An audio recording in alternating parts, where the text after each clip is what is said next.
Hola jóvenes, muy buenas tardes. Vamos a iniciar un nuevo tema eh, para aprender un nuevo aspecto de los periféricos con los que contamos en el microcontrolador que estamos trabajando. ¿Ok?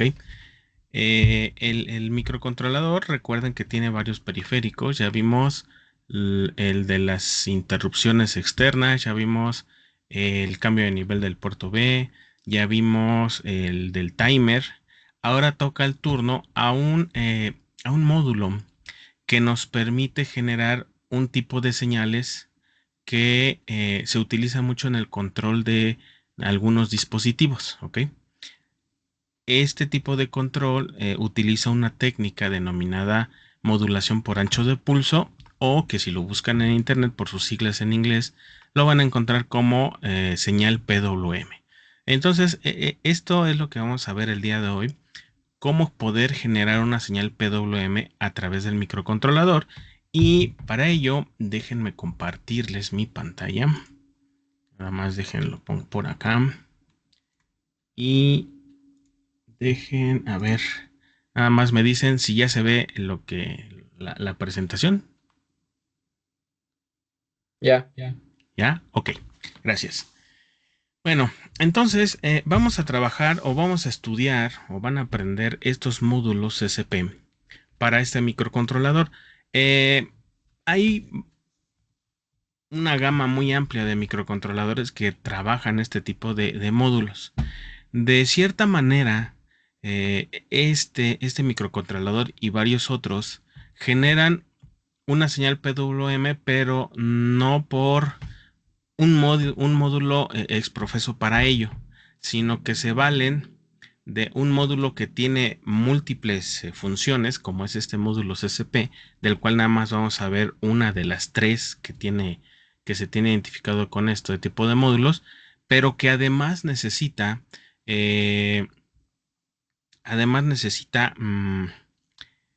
el uso de los timers. Recuerdan que en la última clase trabajamos con los timers y explicamos todo lo que tiene que ver con los timers, al menos el timer cero. Pero también habíamos mencionado en esa clase que el micro tiene varios timers o varios temporizadores. ¿Por qué? Bueno, aquí viene una de las explicaciones, el por qué necesita más temporizadores internos, para poder ser usados en asociación con alguno de los periféricos que lo requieran. Este es el caso del módulo CCP, que no solamente es el módulo en sí, sino que se auxilia de un temporizador o de un timer adicional para poder generar la señal PWM. Pero para ello, pues primero tenemos que saber qué significa PWM, ¿sí? PWM es una técnica que se utiliza para poder modificar el ancho del pulso de una señal cuadrada, ¿sí? En general es eso. Ojo, se entiende que cuando hablamos que vamos a modificar el ancho de pulso, solamente vamos a modificar el ancho del pulso positivo de la señal, pero sin modificar la frecuencia, o lo que es lo mismo el periodo, que son inversos, de la señal en cuestión. Es decir, una señal PWM no significa modificar la frecuencia o periodo de la señal en cuestión, sino que manteniendo la misma frecuencia y el mismo periodo, poder modificar el ancho de pulso. Ese ancho de pulso es el que se utiliza para ciertas acciones de control. En este caso lo vamos a utilizar o lo vamos a enfocar a el control de un servomotor. Entonces, lo que vamos a ver el día de hoy en realidad es la teoría para poder saber cómo generar las señales PWM a través de un microcontrolador como el que estamos utilizando en este curso. ¿Ok? Bien, entonces, bueno, aquí viene un poquito la teoría y demás. Entonces, en general, una señal PWM consta de dos componentes principales, ¿sí? Que definen su comportamiento. ¿Cuáles son esos dos componentes? Ciclo de trabajo y la frecuencia. Entonces, la frecuencia que está asociada al periodo, pues es el tiempo en que se tarda una señal en repetirse, ¿ok? Mientras que el ciclo de trabajo nos va a indicar qué porcentaje de ese periodo la señal PWM tiene un nivel lógico 1, ¿ok?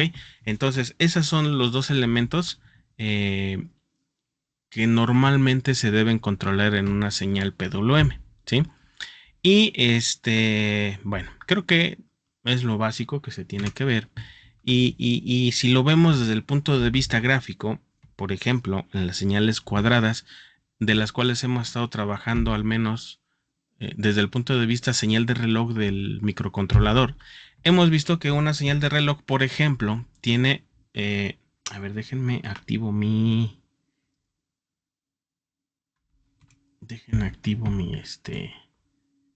puntero, ahí está. Una señal cuadrada normal como la que usamos en los pulsos del reloj del microcontrolador, bueno, pues son una señal cuadrada. De esa señal cuadrada, pues obviamente en este punto tendríamos aquí el inicio de la señal y aquí el fin de la señal, y nuevamente se repite así hasta que apaguemos el sistema, ¿no? Pero a lo mejor no hemos caído en cuenta o no lo hemos visto desde ese punto de vista, que estas señales que son cuadradas y son simétricas, el 50% del tiempo, o sea, de aquí de este punto de inicio hasta final, el 50% del tiempo está en un nivel lógico alto y en un nivel lógico bajo está el restante 50%. Entonces, pues lo que diríamos desde el punto de vista señal PWM es que una señal que es cuadrada simétrica va a tener un 50% del ciclo de trabajo. ¿Por qué? Porque solamente el 50% de la señal está en nivel lógico alto. Por ahí vi algunos libros que también lo ponen en términos de cuánto tiempo está en estado off. El término ciclo de trabajo en realidad lo que nos da o nos quiere dar a entender es cuánto tiempo dura uno de los dos pulsos, ya sea el positivo o el negativo. Lo lógico o lo más utilizado es que ese ciclo de trabajo esté respecto del pulso lógico 1, que sería el de aquí. O sea, esta parte cuando suponemos que el estado lógico de la señal cuadrada que estamos viendo en pantalla, pues es un nivel lógico 1 o nivel lógico alto. Pero, por ejemplo, vemos en la siguiente gráfica o en la siguiente señal que tenemos exactamente el mismo inicio y el mismo final de la señal, es decir, no modificamos el tiempo ni del periodo ni de la frecuencia, que, insisto, son más o menos, bueno, no que sean lo mismo, sino que están relacionados, uno es el inverso del otro. En este caso, hay un tiempo mayor en el cual está encendida la señal o está en nivel lógico 1. En este caso, bueno, tenemos un 75%. Entonces, cuando hablamos de que la señal tiene un 75% de ciclo de trabajo, quiere decir que el 75% con respecto al periodo de la señal va a estar en un nivel lógico 1.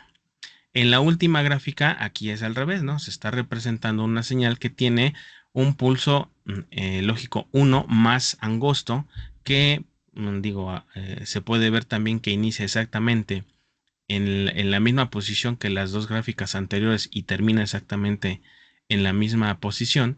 Bueno, pues en este estamos implicando de que el ciclo de trabajo es del 25%, es decir, que solamente el 25% del periodo de la señal está a un nivel lógico 1.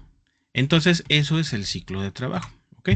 Si lo vemos ya como una señal que se puede modificar, lo que quiero que vean, y voy a usar mi cursor para que vean, obviamente, este punto, a pesar de que la señal está cambiando, pues no se mueve, sigue siendo el inicio siempre.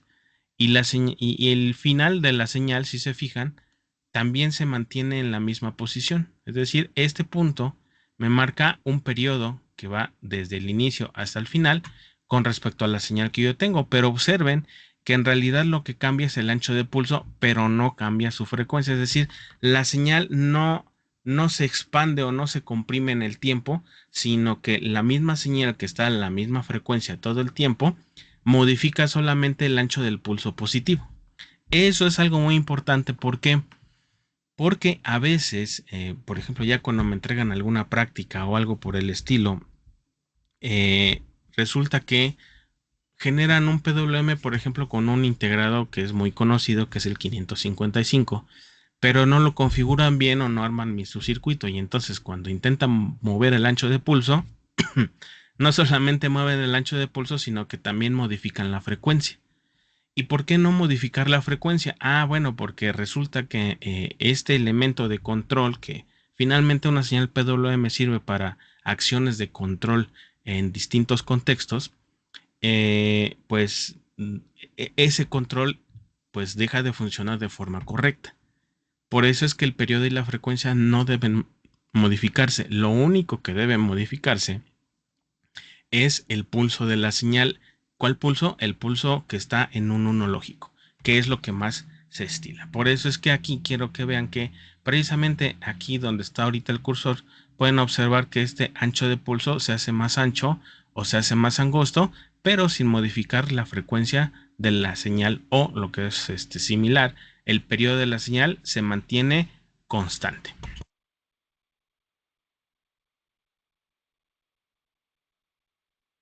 Bien, entonces, si lo vemos con un osciloscopio, por ejemplo, son unos GIF que encontré precisamente para que vean cómo está este asunto del ancho de pulso. Observen que aquí en la parte inferior dice frecuencia, y aquí en la parte, bueno, aquí en la parte inferior nos va marcando las dos cosas, ¿no? Una de las mediciones que hace este osciloscopio es la frecuencia y otro es el ciclo de trabajo. Y quiero que observen que la frecuencia se mantiene relativamente constante. Aquí estamos hablando de una señal de 490 kilohertz, si no estoy mal. ¿Eso qué quiere decir? Que fíjense que la frecuencia o el periodo de la señal se mantiene constante. Si hay una leve variación, de pronto dice 4.87, 4.90, 4.97, pero eso ya es en función de cómo hace el osciloscopio el muestreo de la señal que está mostrando aquí en su pantalla.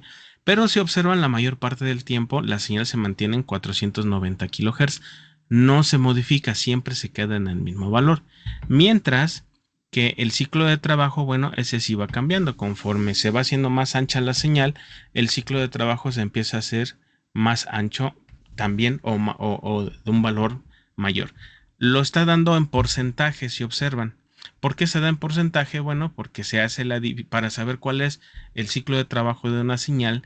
Típicamente se divide el ancho de la señal especificada o expresada en tiempo, dividido entre el periodo de la señal, que también se expresa en tiempo. Entonces eso nos va a dar una fracción, y esa fracción la multiplicamos por 100, y es lo que nosotros vemos aquí en el osciloscopio, que nos los muestra como el porcentaje del tiempo que la señal está en un estado lógico 1. Entonces, esto es lo que se requiere de un PWM. Poder modificar el ancho del pulso, pero sin modificar las características de frecuencia o periodo. ¿Ok? Bueno, entonces eso es el PWM, y para allá vamos. ¿Por qué? Porque un servomotor utiliza una señal PWM para poder posicionarse en algún punto específico de su rango de acción. Ahorita no voy a entrar en detalles del servomotor, porque lo que quiero es que entendamos cómo poder generar esa señal, y ya una vez que entiendan cómo se genera, entonces ya seguramente explicaré qué es lo que sucede con un servomotor y cómo lo podemos controlar. ¿Ok? Bien, entonces este PIC, el que estamos trabajando, tiene 5 módulos CCP, de los cuales no vamos a utilizar todos. ¿Ok? De hecho, nos vamos a enfocar en el CCP4. ¿Por qué? Porque a través de este módulo es mediante el cual vamos a poder generar señales PWM. Por acá vienen unos que son PWMs expandidos, vamos a decirlo así, o mejorados, que utilizan o son o provienen de los módulos CCP 1, 2 y 3, ¿sí? Pero estos son para ciertos tipos de controles un poco más sofisticados. No nos vamos a meter en esos detalles. Podríamos usar el módulo CCP4, que es el que vamos a usar, o incluso el CCP5, que en ambos casos me generan señales PWM estándar, es decir, me generan solamente una señal PWM saliente en alguno de los pines del microcontrolador, ¿sí? Solo que el CCP5, además de generar la señal PWM, también me puede generar un evento de disparo, algo a lo mejor asociado o lo podemos asociar a las interrupciones. Entonces, por el momento no nos vamos a meter con ese rollo, porque lo que quiero es generar una señal PWM sencilla, nada más. Entonces, vamos a usar seguramente el módulo CCP4 y a partir de ahí vamos a empezar a trabajar. ¿Sí? Ahora, ¿cómo formamos o cómo manipulamos estos módulos SP? Bueno, en general se utilizan mm, tres registros mediante el cual podemos controlar tanto el periodo de la señal PWM que yo quiero generar como el ancho de pulso que yo necesito generar. Solo que aquí hay un detalle. Eh, como todos los registros tienen capacidad de 8 bits, o sea, toda la arquitectura del microcontrolador que estamos trabajando es de 8 bits. Bueno, eh, pues se le ocurrió a Microchip o al diseñador o el que haya hecho o ideado esto, que al menos para generar el ancho de pulso se necesitan 10 bits en lugar de 8. Digo, sí tiene su explicación y demás, pero bueno, no nos meteremos en mayores profundidades porque adelante vienen algunas operacioncitas que tenemos que hacer y para no abonar a la complejidad y que puedan hacerlo de manera sencilla, lo vamos a dejar en eso, de que hay uno de esos registros que en vez de ser 8 bits, como no hay de 8 bits, entonces trabajamos con uno de 8 y después le agregamos un par de bits acomodados en un tercer registro, ¿sí? Entonces, bueno, eh, para ello, si observan por acá, tenemos dos registros de 8 bits, uno que dice CCPR. Aquí la X normalmente ya saben que significa un número 1, 2, 3, 4, 5, el que este sea, ¿sí? Este, que lo vamos a utilizar más adelante, ¿no? Esto es la parte alta y la parte baja del registro CCPR XL, donde X es el número de bits. Se utiliza uno de control, ¿sí? Y se utiliza otro que se denomina PR, ¿sí? Pero ese PRX significa PR1, PR2, PR3. Con estos, con estos registros que están nombrados aquí en esa diapositiva es con lo que vamos a estar trabajando.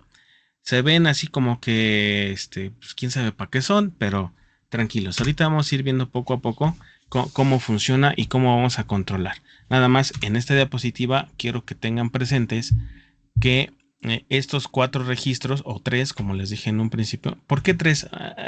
Ahorita van a ver adelante con unas ecuaciones que vamos a ver. Eh, ¿Por qué digo que tres y cómo está acomodado todo esto, ¿no? Entonces, obviamente está el control del módulo CCP en cuestión que estamos trabajando, el PR del módulo CCP que estemos trabajando y el CCPRXL o H del módulo CCP que estemos trabajando. Recuerden, tenemos 5 módulos, por lo tanto las X que están aquí en estos registros son 1, 2, 3, 4 y 5. ¿Okay? Bien, ahora, CCP significa módulo de captura, comparación y PWM, por eso se llaman CCP. Aquí vamos a utilizar solamente el modo de generación de PWM. Entonces utilizaríamos, digamos, del módulo completo, solamente su funcionalidad como PWM. Pero para poder generar ese PWM, el módulo que estemos utilizando, que en este caso puede ser el 4 o el 5, va a utilizar alguno de estos tres timers, el 2, el 4 o el 6, ¿sí?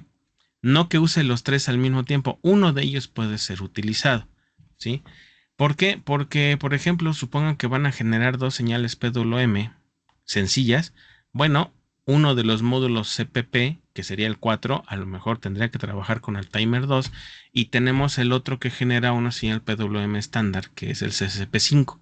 Pero como el CCP4 ya estaría usando el timer 2, necesita forzosamente el del timer 4, ¿sí? Entonces, bueno, ahí ya depende de qué estemos trabajando, si estamos usando varios de los módulos CCP o no. vamos a utilizar el timer 2, 4 o 6, siempre y cuando lo estemos utilizando en modo PWM. Igual, ahorita vamos a ver los registros asociados a la configuración del módulo CCP. Entonces, también, y es ahí donde digo que al menos este micro se auxilia de un segundo elemento que son los temporizadores. Tenemos que saber, pues obviamente, cómo funcionan los temporizadores. Pero ahí creo que no hay problema porque en la práctica anterior y en los temas inmediatos anteriores a este, pues lo que estuvimos viendo cómo trabajan son los timers, ¿ok?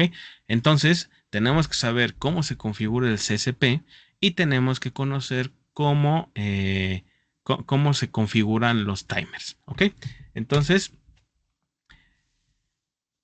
el modo, el modo de trabajo o de funcionamiento se regula con estos registros que estamos viendo aquí en pantalla, el PRX, el TXCON, el CCPRXL y el CCPXCON, ¿ok? Ahora, obviamente no nos libramos de especificar que muchos de los pines del microcontrolador están multiplexados y que si yo voy a utilizar alguno de los módulos, bueno, tengo que saber si el pin en cuestión que voy a utilizar con este módulo va a ser de entrada y salida. Por eso vienen algunos detallitos aquí de los cuales, bueno, no los repito, simplemente chequenlo. Pero sí importante que el bitrix correspondiente a qué? Al CCP asociado al pin externo. Más adelante viene una diapositiva para que identifiquemos cuáles son esos pines, ¿ok? El bitrix correspondiente debe ser borrado, se ha puesto en cero para habilitar la señal o la salida PWM en el pin CCPX correspondiente, ¿ok? Y obviamente, pues si se va a trabajar como una señal PWM, un pin, bueno, pues ese pin ya no lo podemos utilizar como de propósito general. Lo convertimos en un propósito específico que en este caso es el PWM. Como todos los demás pines asociados y demás y registros, bueno, la hoja de especificaciones siempre nos da una tablita de cuáles son todos los registros asociados a cierto componente o a cierto módulo interno del micro. Entonces, aquí solamente queda como, no como anécdota, sino como cultura general de cuáles son todos los registros asociados a la señal PWM que están asociados a su vez al módulo CCP. ¿Ok? Entonces, si quisiéramos por ahí ver cómo es el diagrama sí, el diagrama a bloques del CCP, del módulo CCP, pues es este. Fíjense que es una serie de registros que finalmente llegan aquí a un comparador, aquí hay otro comparador. Por acá está, fíjese, CCPRXH, que es un dato de 8 bits, pero por aquí aparece uno que dice CCPRXL. Pero este tiene una etiqueta aquí que nos dice que solamente son 2 bits. Es decir, lo que sucede internamente dentro del microcontrolador es que para generar el registro completo CCPR necesita concatenar o juntar dos registros o dos cachos de información. Uno, que sería la parte alta de ese registro CCPR, junto con 2 bits que están puestos en otro registro. Ahorita vamos a ver en dónde aparece, ¿no? Entonces, ya después hay una serie de comparadores precisamente porque al final, pues que tenemos aquí que dice CCPX, pues no es más que uno de los pines externos. Por cada uno de estos modulitos, todo esto es un módulo CCP. eh, por cada uno de esos módulos, que son 5, vamos a tener un pin asociado en el exterior del microcontrolador, es decir, en alguno de los pines. ¿Ok? Por acá, por ahí aparece también el registro PRX que hace cierta comparación con lo del timer y ambos, tanto la salida de un comparador que es con otro comparador que es van a parar a un flip-flop y el flip-flop lo único que hace es o está en estado 1 o está en estado 0 en función de un pulso de reloj y del estado anterior que haya tenido este flip-flop, que en este caso es un flip-flop de tipo RS. ¿Ok? Ahora, ¿cuáles características se describen en dónde? ¿Ok? Ya vimos que tenemos una señal cuadrada, que eso es el principio de operación de una señal PWM, en el cual, bueno, por aquí aparece TMRX, por ejemplo, que puede ser, acuérdense, TMRX, no, perdón, TMR1 o 2 o 3 o 4 o 5. ¿Ok? Y por aquí aparece también otro que dice TMRX igual a PRX. Entonces, para entender, si yo quiero definir cuál es el ancho del pulso total de la señal, es decir, el periodo de la señal, lo tengo que hacer a través del registro PRX. De hecho, el periodo que está marcado acá está especificado desde el inicio de la señal hasta el final, especificado por el registro PRX. Entonces, el registro PRX se utiliza para indicar cuál es el periodo de la señal que yo quiero generar. ¿Ok? Pero el otro está asociado, ¿sí? ¿Cuál otro? Estos dos, o este registro completo, que sería CSPRX en su parte alta y en su parte baja. Ese está asociado al ancho de pulso, es decir, una cosa es decirle qué periodo va a tener la señal, es decir, de este punto a este punto. Y otra cosa es decirle, bueno, de ese periodo necesito que el ancho de mi pulso o el ciclo de trabajo esté delimitado hasta este punto. Y eso se hace a través de este registro CSPRX. Es decir, el registro CSPRX indica cuál es el ancho de pulso de la señal PWM que yo quiero generar. Entonces, con estos dos registros, PRX y CSPRX, en su parte alta y baja, entonces es como se conforma este, todo el esquema de trabajo para la generación de la señal PWM. Aquí, por ejemplo, fíjense, este que estoy marcando ahorita es el que está aquí. Pero observen que hace referencia a este registro, ¿sí? Y es que resulta que la parte baja de mi dato de 10 bits que me da como resultado el ancho de pulso de mi señal que yo quiero generar, no tiene un registro propio, sino como nada más son 2 bits, que son la parte más baja de ese registro en general. ¿Cuál registro? El CSPRX. Entonces lo acomodaron en un registro que sobraran espacios, yo quiero suponer, ¿no? Por eso es que aquí viene marcado como que, a pesar de que es la parte baja del registro CSPRX, está especificado que estos 2 bits, o sea, a pesar de que es un cuadrito completo, no son 8 bits, nada más son 2, y esos 2 bits, ¿dónde están puestos? En otro registro que se llama CSP-Con, que es precisamente desde donde se controla todo el módulo CSP que vayamos a utilizar. Por eso es que aquí observen que dice que el timer o el registro TMRX va a ser por ahí una comparación para indicar en qué momento dejamos de tener un pulso 1 dentro de todo el esquema de trabajo del módulo CSP. Aquí viene como CSPRXH 2 puntos, CSPX con 5 2.4. ¿Qué significa? Que aquí vamos a concatenar este registro que si es de 8 bits, ¿con quién lo vamos a concatenar? Con los 2 bits que se encuentran en este otro registro en sus bits 5 y 4. Y entonces al juntarlos generamos un dato de 10 bits.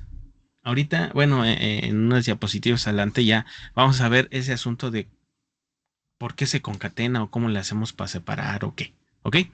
Bien.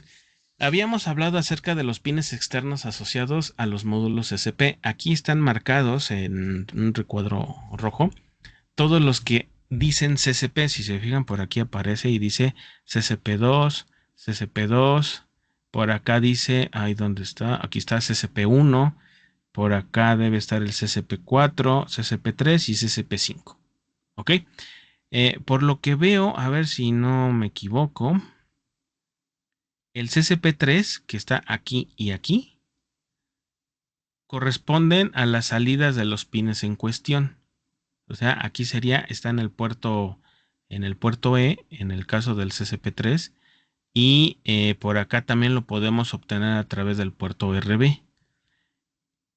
El CCP2, bueno, pues ya vimos que también está repetido, pero el que vamos a utilizar es el CCP4. Y este CCP4 no está repetido en ningún otro pin, si observan. ¿Qué quiere decir? Que para la aplicación que vamos a utilizar, ¿ok? Vamos a utilizar el pin número 20 o lo que es lo mismo, el bit 1 del puerto D, ¿ok? Entonces no perdamos de vista este bit o este pin, es el pin 20, que es a través del cual vamos a obtener nuestra señal PWM. ¿Por qué? Porque vamos a usar el módulo CCP4. ¿Ok? Bien, entonces hablábamos acerca de los registros. Recuerden que en los microcontroladores todo se maneja con registros. Se configura a través de registros y en función de esos registros es con lo que nosotros vamos a poder configurar el funcionamiento y comportamiento de cualquiera de los módulos internos que tengamos en el microcontrolador. ¿Ok? Entonces tenemos el registro CCP con, que obviamente X significa 1, 2, 3, 4, 5. En nuestro caso, como vamos a trabajar con el módulo CCP4, bueno, aquí sería CCP4 con. ¿Y qué es lo que trae? Observen. Hay dos bits que no se utilizan y después viene los bits 5 y 4, que sí son estos. Ajá. Y aquí es donde se encuentran precisamente la parte baja del registro CCPRX. ¿Cuál? Ah, bueno, acuérdense que aquí tenemos esto, ¿no? Es decir, los dos bits más bajos del registro completo CCPR están alojados o acomodados en este registro CCPX con. Ese es algo que no me termina de agradar mucho de los PICs en general, que de pronto no tienen registros con su nombre y solitos y específicos, sino que en algún momento por ahí sobran espacios en cualquier otro registro y dicen, ah, pues aquí lo ponemos, ¿no? Pero bueno, así es la arquitectura del microcontrolador y hay que ajustarse a las especificaciones que nos da el fabricante. Entonces, este, al rato que veamos el código, vamos a ver precisamente que sobre esto, o bueno, aquí en estos dos bits es donde vamos a poner la parte más baja, ¿sí? De el registro CCPR.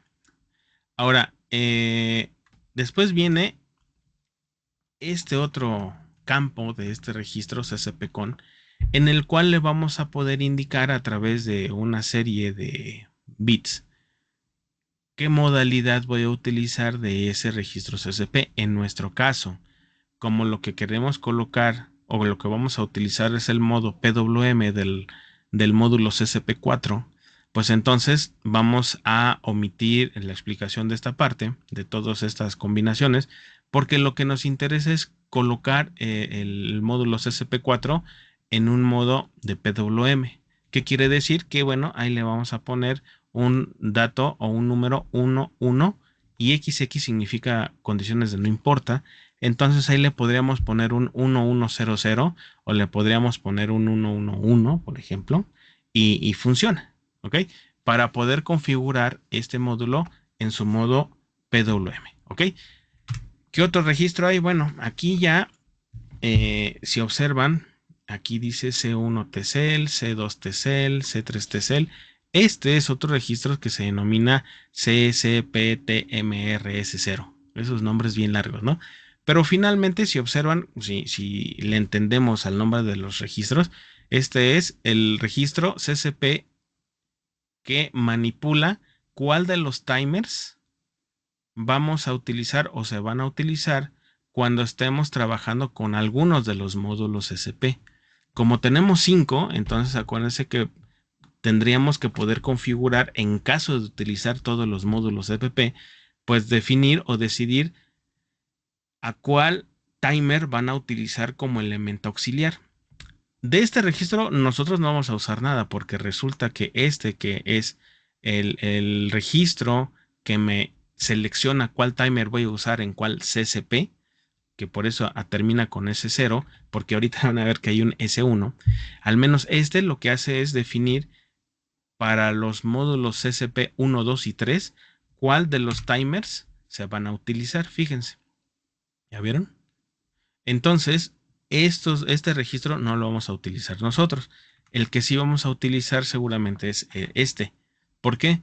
Porque este registro ya tiene la opción de poder manipular el registro CCP4. De hecho, aquí dice, ¿no? Si en estos dos bits, en estos, yo le pongo un 00, pues entonces le estoy indicando al módulo CCP4 que voy a utilizar como elemento auxiliar el timer 2. Y entonces así es como enlazo o configuro un CCP con su respectivo timer. ¿Ok?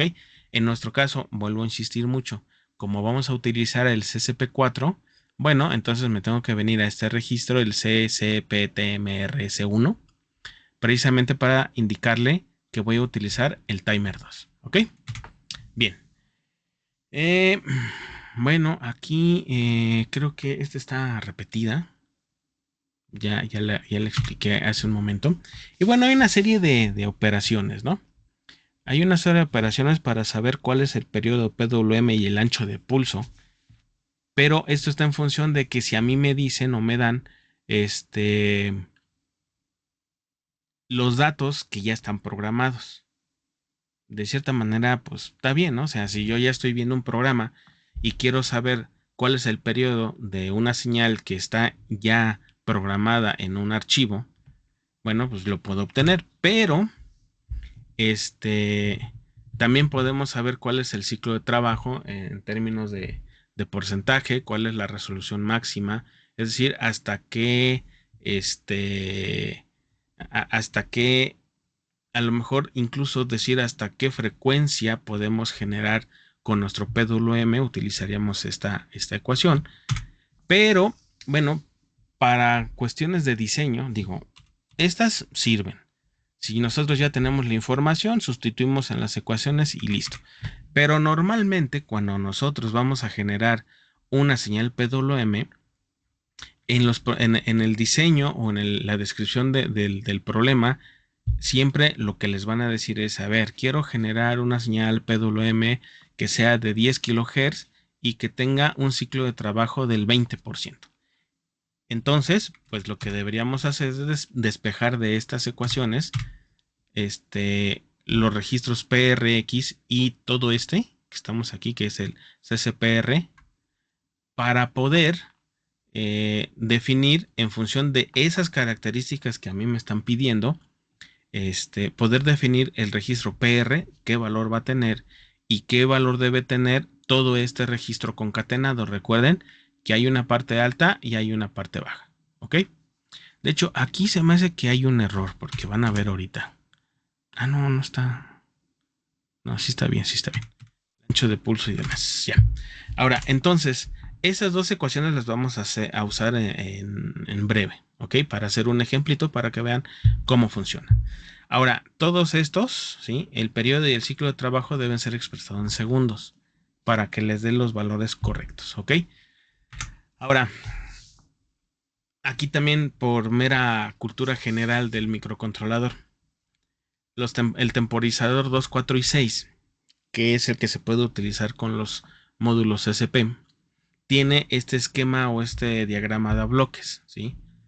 Como siempre tenemos un preescalador, ya vimos que un preescalador no es más que un divisor de voltaje, ¿no es cierto? Un divisor de frecuencia para hacer funcionar un contador binario asociado al timer en cuestión. Acuérdense que un temporizador o un timer no es más que un contador binario que se incrementa en 1 por cada pulso de reloj que le llega a dicho contador, ¿sí?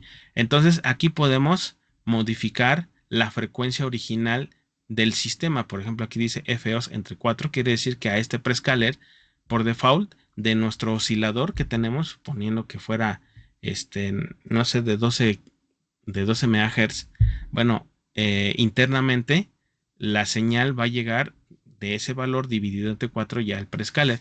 Si necesito hacer más lenta la cuenta del contador binario interno, Ah, bueno, yo lo puedo hacer con un preescalador, que en este caso, a diferencia del timer 0, que tenemos muchos más valores de división de la frecuencia, aquí en el timer 2, 4 y 6 solamente lo podemos dividir entre tres factores. O sea, que no se divida, bueno, ya no sería división, ¿no? Sino que pase así como viene, dividirlo entre 4 o dividirlo entre 16 a esta señal que de por sí ya viene dividida entre 4. ¿Ok? Ya pasa este módulo. Por aquí viene unos asuntos de comparación entre TMRX y PRE. Ya en este punto sale una señal precisamente asociada al flip-flop que vimos al principio, que es un flip-flop de tipo RS. Pero si se va a utilizar, por ejemplo, el modo de disparo del CCP5, que es el que vimos que tiene una señal de disparo, bueno, podemos hacer que esa señal de disparo venga por acá, en este punto. Pero ahí podemos hacer que esta señal aún la podamos dividir en frecuencia todavía. Aquí le dicen post-scaler, pero finalmente es un divisor de frecuencia, Entonces, podemos configurar cualquiera de los dos. Para efectos de la señal PWM, el temporizador solamente le vamos a configurar su preescalador, el encendido y apagado y creo que nada más.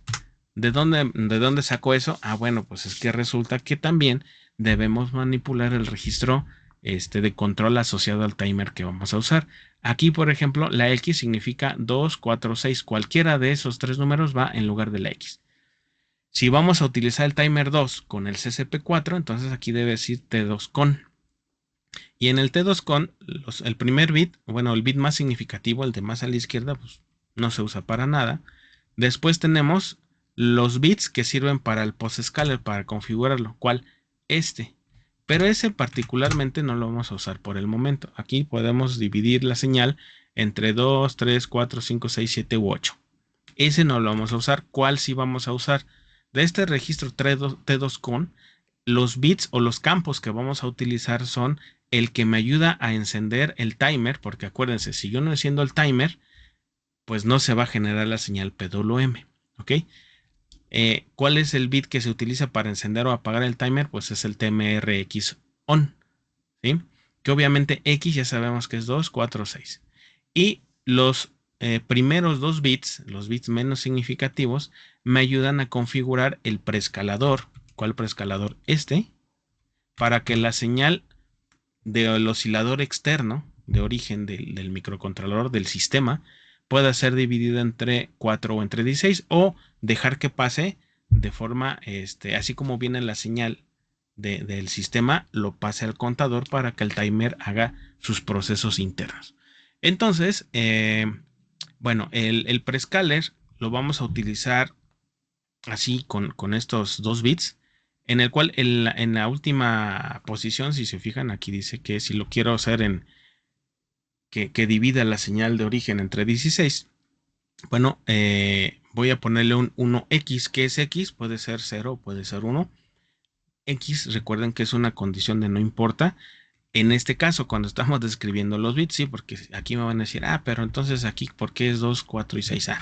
Es que aquí es con respecto a un nombre y aquí ya es con respecto al número binario que yo tengo que colocar. Entonces aquí si le pongo un 1 o le pongo un 0, da lo mismo y el sistema entiende que voy a usar el preescalador con un módulo de 16 o con una división de 16. ¿Ok? ¿Cuáles son otros registros asociados a esto? Híjole, es decir, los timers 2, 4 y 6, bueno, siempre hay una tabla, lo pongo siempre por referencia para que sepan que cada uno de los elementos que vamos trabajando tiene asociados muchos registros. No todos nos los tenemos que aprender, pero bueno, aquí pueden ver que está el PR2, PR4, PR6 asociados al timer 2, 4 y 6 y algunos otros, ¿no? Y ahora, para aterrizar todo esto que estoy mencionando y diciendo, un ejemplo. Suponga que se requiere generar una señal PWM de 1 kHz con un ciclo del trabajo del 30%. Determine los valores de los registros asociados para poder generar dicha señal. Eso es lo que nos piden, ese es el objetivo. Pero junto con ello, normalmente hay ciertas cosas que nosotros podemos imponer al ejemplo o imponer al sistema, como que, por ejemplo, vamos a dar por hecho que se va a usar el timer 2. ¿Está restringido el timer 2? No, porque acuérdense que podemos usar el 2, el 4 o el 6. Vamos a usar el timer 2. ¿Qué otra cosa es que podemos nosotros definir ya desde un principio? Bueno, pues nuestro oscilador del sistema, que ustedes han trabajado osciladores de 8, de 12 y de 16 MHz, hasta 20 MHz podría ser aquí. Tenemos que ajustarlo, pero ya son datos constantes de mi sistema o propios de mi sistema. Y bueno, otra de las cosas es que el timer, perdón, el prescaler del timer 2, que es el que vamos a utilizar, va a establecer en 16, es decir, que la señal de reloj del sistema, que de por sí ya viene dividida entre 4, la vamos a volver a dividir entre 16, ¿ok? Bueno, entonces, con ello, con lo del primer párrafito, tendríamos que definir cuál es el periodo de la señal. Bueno, pues el periodo de la señal es 1 entre 1 kHz. Acuérdense que el periodo es el inverso de la frecuencia. Aquí me están dando la frecuencia de la señal. Bueno, ya tengo el periodo de la señal. Ahora, ¿cuál es el ciclo de trabajo que yo quiero trabajar? Ahí sonó repetitivo, ¿no? Pero bueno, el ciclo de trabajo tendría que ser el 30% del periodo de la señal que yo requiero. Por eso es que aquí está especificado como ciclo de trabajo 1 entre 1 kHz, que es el periodo, multiplicado por 0.3. Eso es lo que deberíamos obtener, porque aquí nos está indicando que queremos el 30%. Y el periodo de la señal el periodo de oscilación del reloj principal, pues es el inverso de 12 MHz, por eso es que está puesto aquí. ¿Ok? Bueno, entonces, con ello ya podemos utilizar cuáles estas dos ecuaciones, ¿vale? Estas dos. Estas están puestas acá. Y entonces para obtener PR2, pues bueno, hacemos esta operación, periodo PWM dividido entre 4 por TOS multiplicado por el prescaler del temporizador 2, porque es el que estamos diciendo que vamos a utilizar.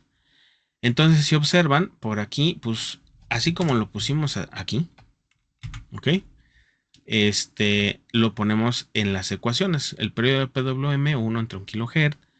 El 4, pues es una constante. Esto, el periodo del reloj del sistema, bueno, es 1 entre 12 MHz para el ejemplo que estamos usando. Y el prescaler del temporizador 2, bueno, pues ya vimos que nos solicitan que lo establezcamos en 16, ¿ok? Y a eso le restamos un 1.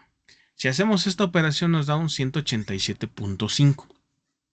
Ahí lo dejamos. Ahorita vamos a ver qué vamos a hacer con esos resultados obtenidos. Ahora, esto es este registro, el PR2, porque vamos a usar De hecho, aquí hay un error, por cierto, ¿eh? Porque si vamos a utilizar el módulo CSP4, el registro asociado tendrá que ser PR4. Ahorita lo modificamos. Aquí fue un error de escritura. Bueno, ahora, si nos vamos... se me olvidó por corregir. Esto me va a servir para generar el periodo de la señal, el registro PRX, que en este caso sería PR4. Pero para generar o definir cuál es el ancho del pulso de la señal, es decir, el ciclo de trabajo, pues vamos a tener que calcular esto. ¿Cuál? El registro CCPR4 en su parte alta y en su parte baja, que sería esto. ¿Ok? Entonces, aquí tenemos la ecuación, dice ancho de pulso PWM. Ya habíamos visto aquí que el ancho de pulso o el ciclo de trabajo es 1 entre, bueno, el inverso de 1 kHz multiplicado por 0.3. Lo ponemos aquí tal cual, eso es lo que necesitamos. Dividido entre el periodo del sistema, del reloj del sistema, multiplicado por el preescalador. Y esto nos da un número 225. ¿Qué hacemos con ese 187.5 y con el 225? Bueno, tendríamos que ponerlo en términos de hexadecimales o, bueno, en el caso de pues sí nos conviene ponerlos en términos de hexadecimales, pero Este no lo podemos poner como 187.5, ¿no? ¿Por qué? Porque tenemos un punto 5 ahí que no lo podemos expresar en binario entero. Digo, si hay formas de expresar en binario números con punto decimal, pero no es el caso que estamos trabajando ahorita. Necesitamos trabajar exclusivamente con números enteros, ¿ok? Entonces, lo que vamos a hacer es truncar este número. ¿Eso qué implica? Implica que o lo puedo redondear para 187, o sea, para abajo, o lo puedo redondear hacia arriba como 188. Pueden hacer la prueba a ver qué resulta de los dos y cuál les conviene más. Lo que sí podríamos decir es que no vamos a tener una señal exacta de 1 kHz porque el periodo no lo puedo expresar en términos enteros a la hora de hacer esta operación. O lo redondeamos para arriba o para abajo y eso va a generar un pequeño error a la hora de generar el periodo de la señal.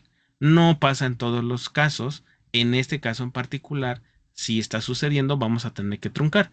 En el caso del segundo registro que vamos a configurar, bueno, pues tenemos un 225. ¿Ok?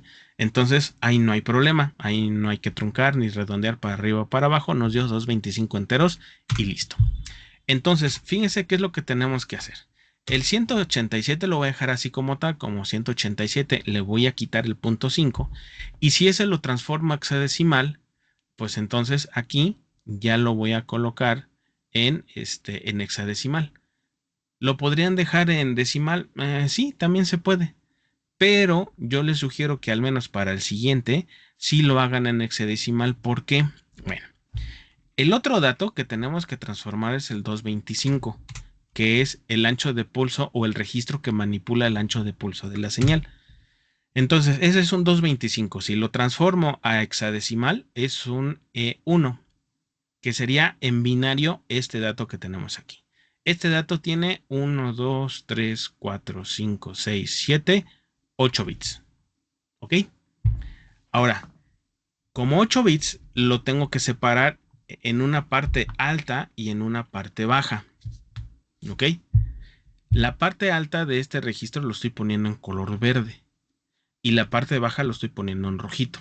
Bueno, entonces recuerden que aquí tenemos un CCPR4L, que es uno de los registros que me pide aquí. ¿Ok? Y este lo voy a separar y lo voy a colocar en este registro. Obviamente sería el equivalente, y ahora que ya medio han visto lo de las secuencias de luces y demás que se puedan recorrer a la izquierda o a la derecha. Bueno, estos dos lo que estaríamos haciendo es recorrerlo a la derecha. ¿Por qué? Porque este registro es de 8 bits y aquí solamente le voy a poner 2, 4, 5, 6. ¿Eso qué significa? Ah, pues que me faltan 2 bits, lo voy a completar a la izquierda con puros ceros. Y entonces este registro es la parte alta de todo este registro que tenemos acá. ¿Ok? Y los dos últimos que tenemos en rojito, los vamos a colocar así directamente. ¿A dónde? Ah, bueno, pues a los bits 4 y 5 del registro CSP4COM porque es el que vamos a utilizar nosotros. ¿Ok? Y entonces eso es igual a poner directamente un dato binario así como está aquí. Los dos bits rojitos que están acá, están acá. Sería el equivalente a un 1 decimal, si así lo quieren ver. Entonces, para generar esta palabra o este bit o este registro completo, aquí sí les recomiendo que si aquí nos dio en decimal, que es lo que estamos trabajando, pues lo pasen a hexadecimal para poder hacer la separación de los bits y acomodarlos en los registros correspondientes. ¿Ok? Y entonces, con esto ya tendríamos los datos para poder generar la señal PWM que nos está pidiendo este ejemplo. No se angustien. Ahorita vamos a ver la programación de esto y cómo lo vamos a hacer funcionar. ¿Ok? Entonces, en general, ya para aterrizar esto, eh, para poder empezar a trabajar con el PWM se tienen que seguir algunos pasos, son 7 pasos. Primero, y esto viene en la hoja de datos, así como está especificado, así viene en la hoja de especificaciones del PIC. Deshabilite la salida PWM en el pin CCPX poniendo en 1 el bit tris asociado, es decir, yo estoy generando la señal PWM, pero si en algún momento la quiero apagar, Puedo hacerlo incluso deteniendo el timer asociado a todo este proceso. Pero para más fácil, digamos, puedo deshabilitar la salida de la señal en el pin del micro asociado, poniendo un 1 en el bitrix correspondiente. ¿Ok? Después tendríamos que seleccionar el timer 1, 2, 4, 6 o el que vayamos a usar, que será utilizado para la generación del PWM configurando los bits, y aquí nos dice cuáles son los bits que vamos a estar utilizando. Vamos a ver un ejemplo muy puntual para que vean cuáles son. Después vamos a cargar el registro PRX para determinar el valor del periodo de la señal PWM. Después vamos a configurar el módulo CCP eh, con los valores apropiados. O sea, ya vamos a decir que lo vamos a usar en modo PWM y demás cosas. Después vamos a cargar los bits o los datos en los dos registros o en las dos secciones para poder indicar cuál es el ancho de pulso de mi señal. Ok, creo que ya era el 5, sí. Después tenemos que configurar e inicializar el timer 246 en este caso. Y bueno, ahorita no vamos a utilizar no vamos a utilizar interrupciones ni nada.